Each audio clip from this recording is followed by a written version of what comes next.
नमस्कार दोस्तों, के ऑनलाइन एजुकेशन के इस प्लेटफॉर्म पे मैं आपका स्वागत करता हूं। और आज हम जो चैप्टर शुरू करने जा रहे हैं वह है इंटीरियर ऑफ अर्थ, पृथ्वी का अंतराल, जिसमें हम जानेंगे कि पृथ्वी के अंदर की क्या संरचनाएं हैं। और अक्सर हम कई शब्द जैसे क्रस्ट, मेंटल, कोर, इन शब्दों के बारे में हम अक्सर सुनते हैं, स्टेनोस्फीयर, तो हम उन सभी शब्दों के बारे में भी जानने का प्रयास करेंगे। तो आइए लेट नहीं करते हैं और शुरू करते हैं हम अपना आज का टॉपिक, और जो है इंटीरियर ऑफ अर्थ। तो हम शुरू करने जा रहे हैं अपना आज का टॉपिक, और मैं आपसे रिक्वेस्ट करूंगा कि आप अपने साथ कॉपी, पेन, रजिस्टर जो भी है उसको साथ में रखें और साथ में आप नोट्स बनाते हुए चलें, क्योंकि इस तरह से सुनने का कोई फ़ायदा नहीं होगा अगर आप जब तक नोट्स नहीं बनाएंगे, क्योंकि मैं हर एक चैप्टर के बारे में बहुत ही डिटेल से आपको बताऊंगा यहाँ पे।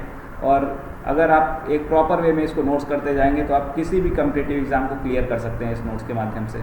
तो आप शुरू करिए और लगातार नोट्स बनाते जाइए, चाहे कोई भी सब्जेक्ट हो, चाहे ज्योग्राफी हो, हिस्ट्री हो, पॉलिटी हो, हर सब्जेक्ट का धीरे धीरे आपको नोट्स मिलेगा और हर सब्जेक्ट के बारे में हर सब्जेक्ट के हर चैप्टर के बारे में आपको जानकारी दी जाएगी, जिसको आपको फॉलो करना है और सिर्फ आप नोट्स बनाते जाइए। और with in a period of time आपके पास एक बहुत ही बेहतरीन नोट्स तैयार रहेगी।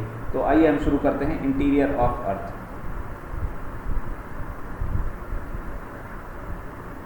इंटीरियर ऑफ अर्थ,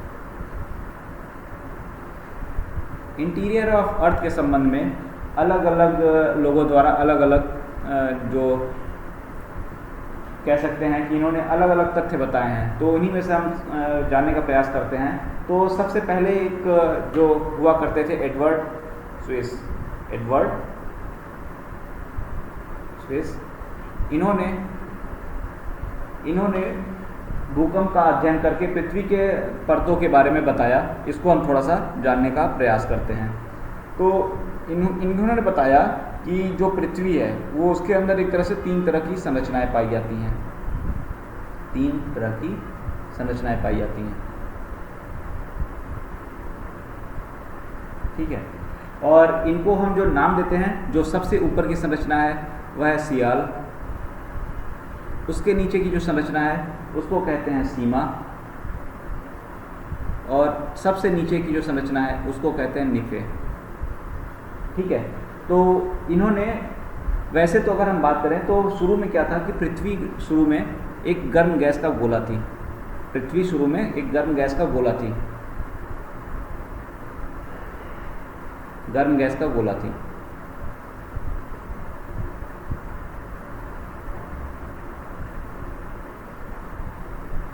और ये क्या, पृथ्वी क्या है, अपने एक्सिस पे, अक्ष के अराउंड कंटिन्यूअस रोटेट कर रही थी, ठीक है। अपने अक्ष के अराउंड कंटिन्यूअस रोटेट कर रही थी।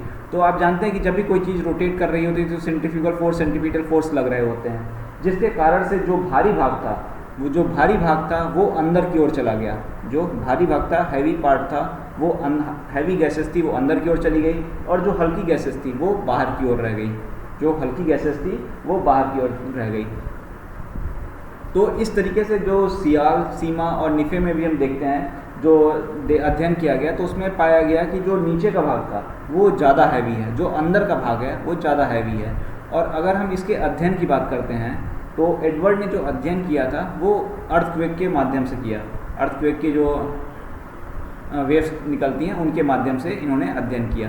क्योंकि वैसे अगर हम देखें तो पृथ्वी की सतह से अगर हम गहराई इसके केंद्र की देखें तो 6371 किलोमीटर है, 6371 किलोमीटर है। और जबकि अगर हम माइनिंग के थ्रू अगर हम देखें तो माइनिंग के थ्रू हम हार्डली 2 से 4 किलोमीटर की गहराई तक ही हम पता लगा पाते हैं तथ्यों का। और अगर हम बात करें तेल को कुआं वगैरह से, तो वहाँ से भी सिर्फ 10 से 12 किलोमीटर तक की गहराई तक ही हमको पता चलता है, जानकारी मिलती है। और अगर हमको डिटेल में और गहराई पे जानकारी चाहिए तो उसका सबसे आसान माध्यम यही है, जो भूकंपीय तरंगें होती हैं उनका अध्ययन करके हमको पता चलता है। तो स्विस ने क्या किया कि इन्होंने क्या किया, भूकंपीय तरंगों का अध्ययन किया। भूकंपीय तरंगों का अध्ययन किया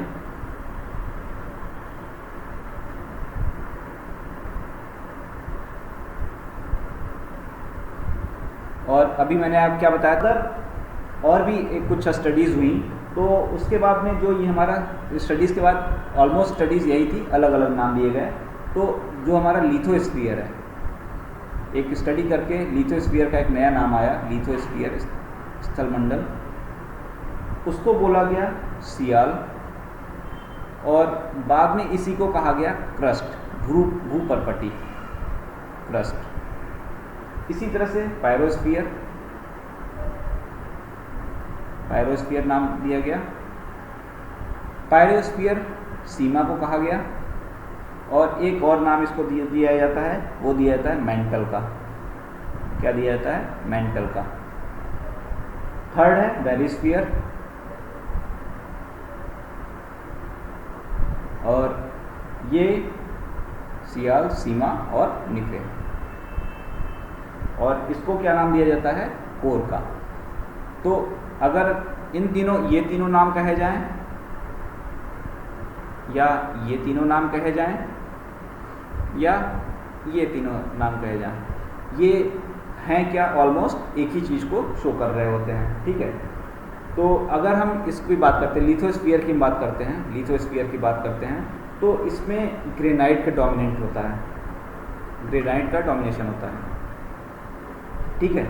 और अगर हम इसी तरह से पैरो की बात करते हैं, पायरोस्फीयर की, तो उसमें क्या होता है? बेसाल्ट की चट्टानें का डोमिनेशन होता है, बेसाल्ट का किस में होता है? पैरो में, पायरोस्फीयर में। तो इस तरीके से, और अगर जैसे अभी हम आगे भी देखेंगे तो कई बार क्या होता है, लिथोस्फीयर जिसे स्थलमंडल कहते हैं में कई, एक्चुअल में क्या है ये पृथ्वी की परपटी है, भूपर्पटी जो हम ऊपर में देखते हैं, पृथ्वी की परपटी वही है ये, और पृथ्वी की पपड़ी इसको हम कह देते हैं, पृथ्वी की पपड़ी। और क्या क्या क्या एक ये व्यापक शब्द है, ठीक है। और अगर हम नीचे जाते हैं तो नीचे के साइड में इसमें एक जल भी मिलता है, इसलिए अगर हम कहें भू और जल दोनों का कॉम्बिनेशन एक तरह से लिथोस्फीयर में मिलता है, तो इसलिए ये एक हम व्यापक वर्ड में इसको हम कह तो देते हैं पृथ्वी की पपड़ी, बट अगर हम बात करें तो इसमें नीचे के साइड में जल भी प्राप्त होता है, और कैसे क्यों होता है उसको हम अभी और आगे देखेंगे। अगर हम जैसे कि हम बात करते हैं, अब एक चीज़ और आप बताइए कि जैसे अर्थ क्या है, रोटेट कर रही होती है, अर्थ रोटेट कर रही है, आप जानते ही हैं। और उसी तरह से कि जब ये सियाल, कोर, सियाल, निफे और सीमा जब ये रोटेट कर रही होती है, ये तीनों लेयर्स जब क्या कर रही होती हैं? रोटेट कर रही होती हैं। तो आप एक बात बताइए, क्या इनके रोटेशन में यूनिफॉर्मिटी होगी? क्या इनके रोटेशन में यूनिफॉर्मिटी होगी? उत्तर आसान सा है कि नहीं होगी। उत्तर आसान है कि नहीं होगी। लेकिन क्यों नहीं होगी? सिर्फ नहीं होने से काम तो चलेगा नहीं, कि भाई बोल दिया नहीं है तो इससे तो काम चलने वाला नहीं है। अगला क्वेश्चन है कि क्यों नहीं होगी। तो इसका कारण जो है क्यों नहीं होने का, वह है कि इनकी जो स्पीड में है वो वेरिएशन है। और स्पीड वेरिएशन क्यों है? क्योंकि क्या है, इनकी डेंसिटी में डिफरेंस पाया जाता है, इनकी डेंसिटी में डिफरेंस पाया जाता है। और अगर हम इस तरह से देखें तो जो हमारा लिथोस्फीयर है, जो हमारा ऊपर का पार्ट है, जो हमारा सियाल का पार्ट है, वो सबसे धीमे तैरता है, सबसे धीमे रोटेट करता है। सियाल सबसे धीमे रोटेट करता है। उसके बाद जब हम पैरों की तरफ जाएंगे, जब हम सीमा की तरफ जाएंगे तो वो थोड़ा तेज होगा, और नीचे की जब हम इसमें निफे की तरफ जाएंगे तो वो सबसे तेज रोटेट कर रहा होता है।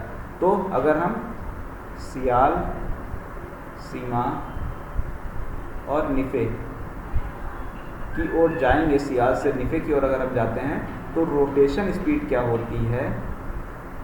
रोटेशन स्पीड क्या होती है? वो इंक्रीज करती है। वो क्या होती है? इंक्रीज करती है। और इसके घूमने की गति वगैरह जो होती है वो प्लेट टेक्टोनिक्स में अच्छे से पढ़ा जाता है। तो इस तरीके से हम क्या देखते हैं कि इनके बीच में क्या रहता है, अगर दोनों की, अच्छा एक चीज़ और बताइए कि जैसे सियाल है, सीमा है, निफे है, तीनों में क्या है? स्पीड अलग अलग है। तीनों की स्पीड क्या है? अलग अलग है, अलग अलग स्पीड से मूव कर रहे हैं। तो क्या होगा, अलग अलग स्पीड से, अगर एक लेयर अलग स्पीड से जा रही है, दूसरी लेयर अलग स्पीड से जा रही है, तो इन दोनों के बीच में क्या होगा, फ्रिक्शन जनरेट होगा, घर्षण होगा। इन दोनों के बीच में फ्रिक्शन जनरेट होगा, दैट इज घर्षण जनरेट होगा। और इस फ्रिक्शन से क्या होगा, फ्रिक्शन से ऊर्जा उत्पन्न होगी, फ्रिक्शन से ऊर्जा एनर्जी उत्पन्न होती है। तो जो हमारा पायरोस्फीयर और बैरोस्फीयर है, नीचे के जो हमारे जो दोनों हैं, अगर हम इसको इस तरीके से देख लेते हैं, तो जो हमारा पैरो और बैरो में जो स्फीयर है, यहाँ पे जो एनर्जी उत्पन्न होती है उसको हम कहते हैं इलेक्ट्रोमैग्नेटिक एनर्जी। इसको हम क्या कहते हैं, इलेक्ट्रोमैग्नेटिक एनर्जी।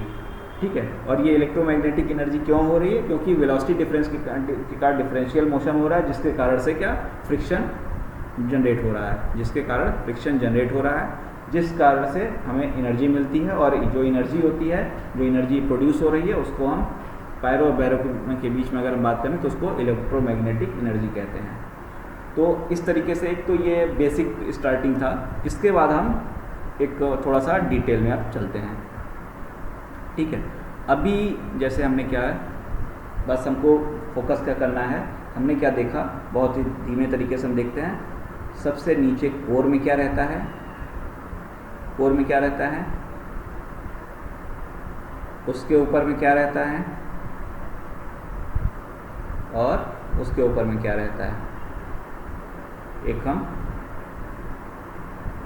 यहाँ पे क्या रहता है, और ये क्या है। तो बताइए, नोट कर लिया होगा इसको आपने अपनी कॉपी में, अपने खुद से ही नोट कर लिया होगा। सबसे बाहर में क्या है, सियाल, अंदर में क्या है, निफे,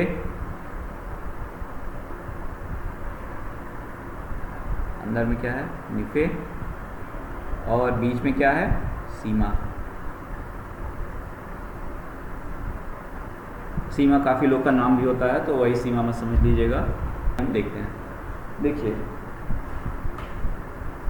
जैसे कि ये, अगर हम बात करते हैं इस तरीके से, ये आपका क्या है, कॉन्टिनेंट है, ये आपका कॉन्टिनेंट है।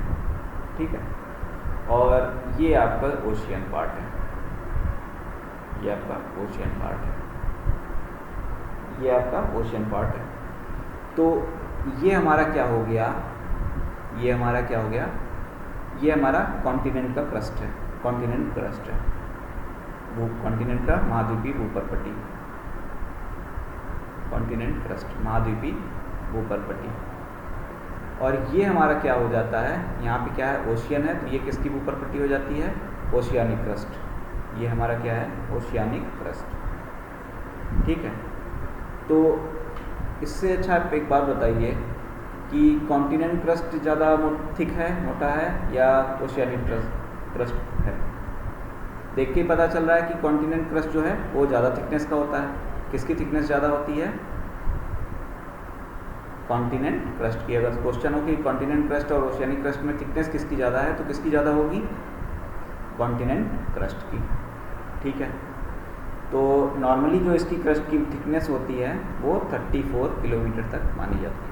ठीक है, इसके नीचे जब हम चले जाएंगे, और नीचे अगर हम जाते हैं, इसके जब नीचे हम और जाते हैं, कहाँ तक चले जाएंगे, 2900 किलोमीटर, 2900 किलोमीटर तक हम चले जाते हैं। तो यहाँ से यहाँ तक का जो पार्ट है, यहाँ से यहाँ तक का पार्ट जो है, ये हमारा क्या है, ये हमारा है मेंटल, पागल खाने वाला मेंटल नहीं, मेंटल। ठीक है, और फर्दर जब हम नीचे जाते हैं, 637 किलोमीटर की गहराई तक जब हम जाते हैं, तो ये पार्ट है हमारा कोर, ये सिंपलेस्ट। मेंटल क्या हमने शुरू में अभी देखा था, बीच वाला क्या था, सीमा, और कोर क्या है, निफे, कोर क्या है, निफे, और ऊपर में क्या हो गया था, सियाल। ठीक, इस तरीके से इनका वेरिएशन है। उसके बाद और हम आगे बढ़ते हैं, अगर उसमें हम थोड़ा सा और आगे बढ़ते हैं, इसको हम इस तरीके से जैसे हम फिगर बनाने की कोशिश करते हैं, इस तरीके से फिगर बनाते हैं।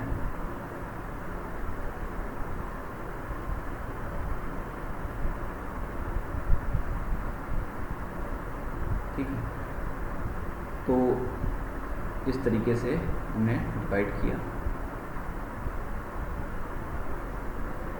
तो इसको थोड़ा सा नीचे करते हैं। अब 3 लेयर कौन कौन सी थी आप बताइए। 3 में हमने इसको डिवाइड कर दिया। ऊपर में क्या है, सबसे ऊपर में क्रस्ट, यहाँ पे क्या है मेंटल,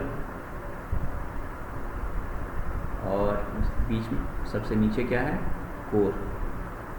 अब देखिए, तो होता क्या है कि ये जो हमारा मेंटल है फर्दर ये भी 2 पार्ट में बटा हुआ है। ये मेंटल भी किस में है, 2 पार्ट में बटा हुआ है। ऊपर वाले पार्ट को हम कहते हैं अपर मेंटल, और नीचे वाले जो पार्ट होता है उसको हम क्या कहते हैं, लोअर मेंटल।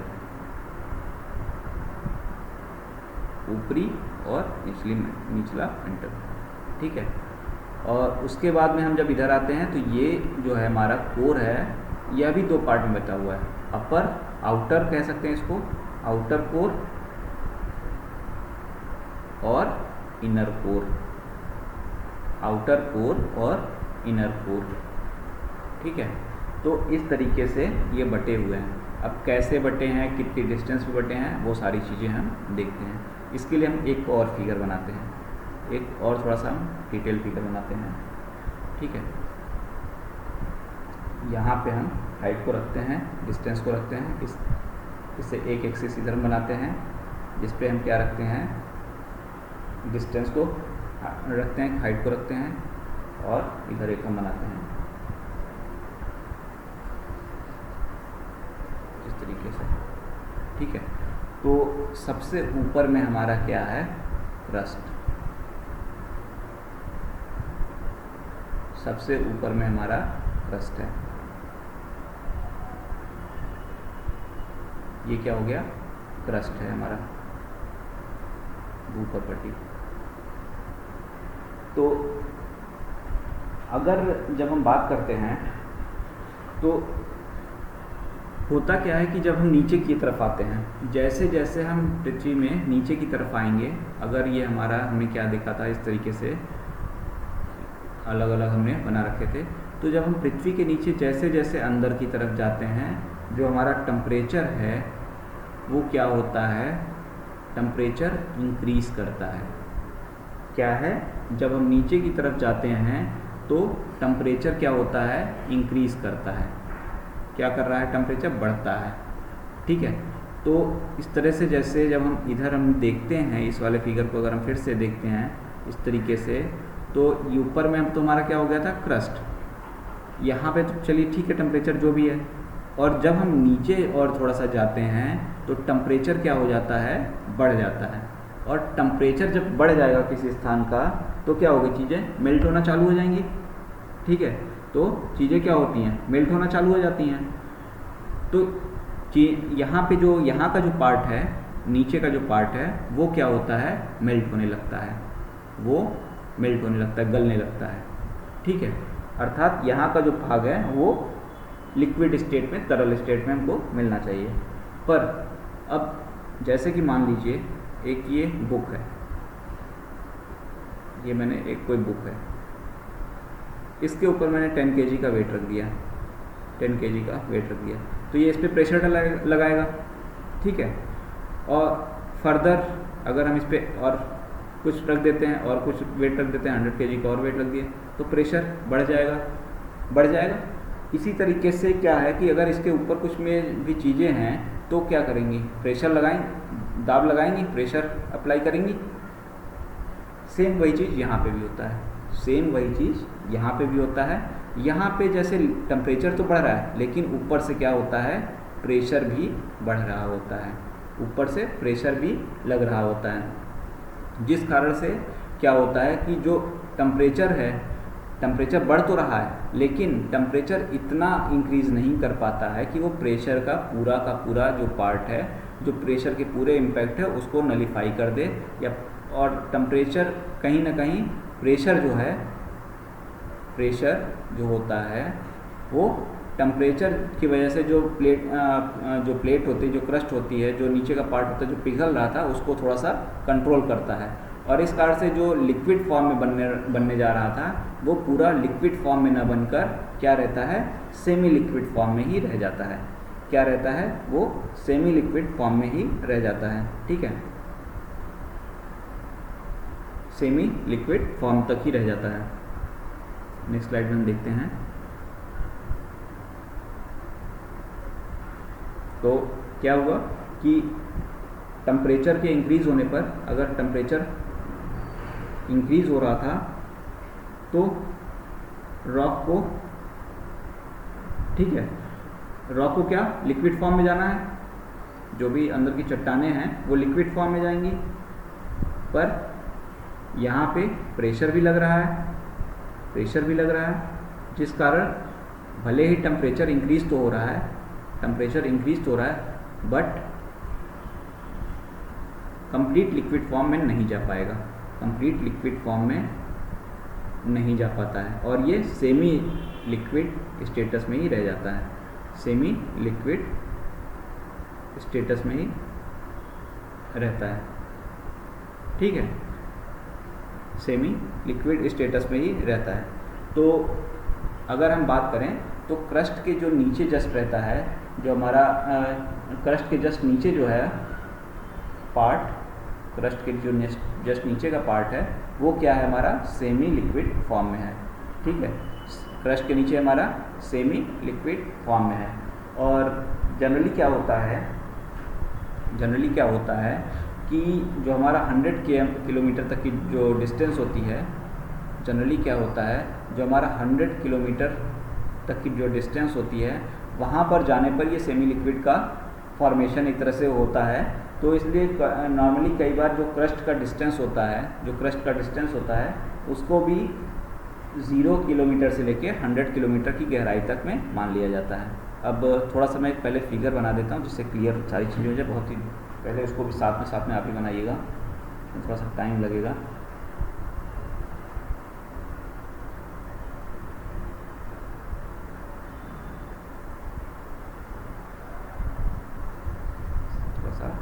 टाइम लगेगा इसको बनाने में, इसके साथ में आप भी बनाइएगा।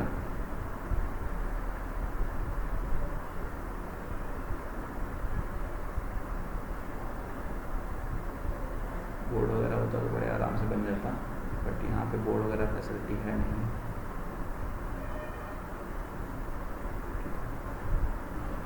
उसके बाद में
तो इस तरीके से क्या होता है कि सबसे पहले हमारा ऊपर में रहता है क्रस्ट, ठीक है, ऊपर में हमारा क्रस्ट है, बीच में हमारा मेंटल है, ये आउटर कोर,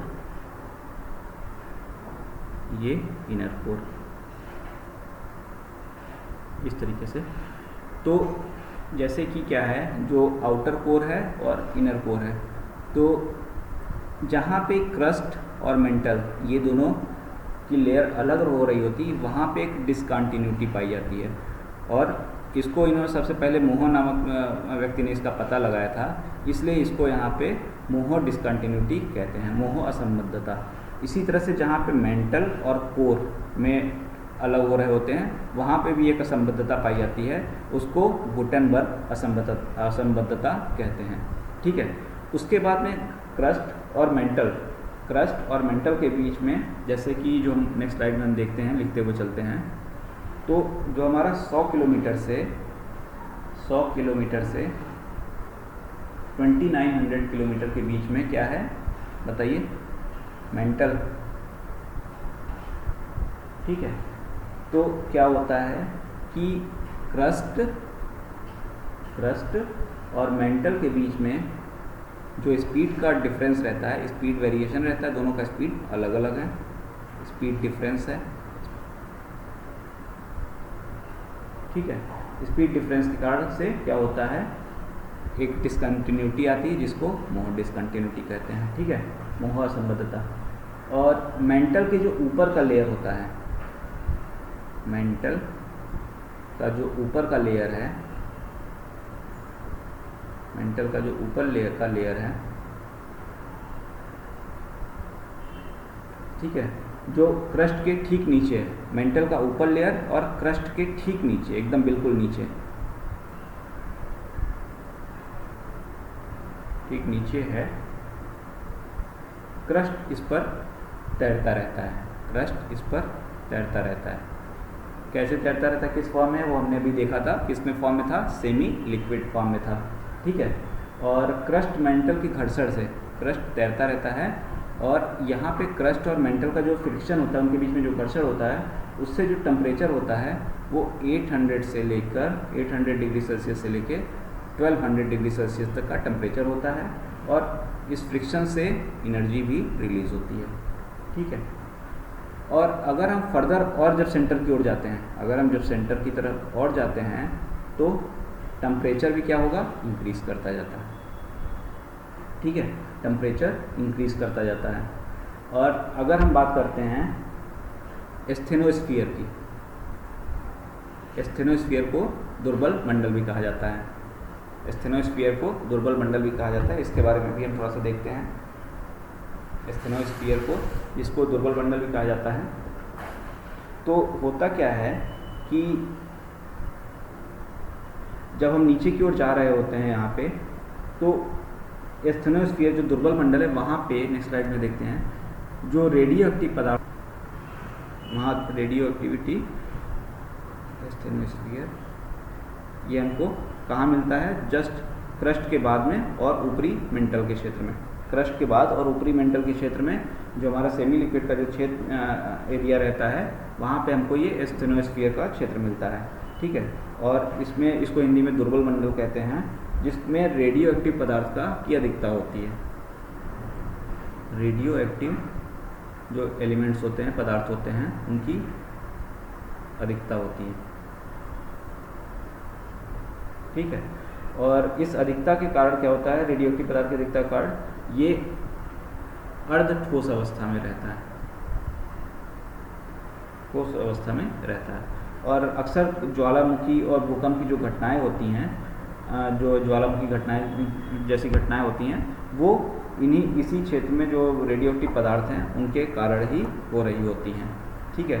तो इस तरीके से ये रहता है। तो अगर हम बात करें टोटल इस तरीके से, अगर हम फिगर बना के हम इस तरह से बात करते हैं, तो हमारा 100 किलोमीटर तक मान लीजिए, 34 या 100 किलोमीटर तक क्रस्ट मान लीजिए। उसके बाद जो हमारा 700 किलोमीटर तक की डिस्टेंस है, 700 किलोमीटर तक अपर मेंटल है, ठीक है। और यहीं पे बीच में हमारा स्टेनोस्फीयर का एक क्षेत्र भी आ जाता है, स्टेनोस्फीयर भी आ जाता है,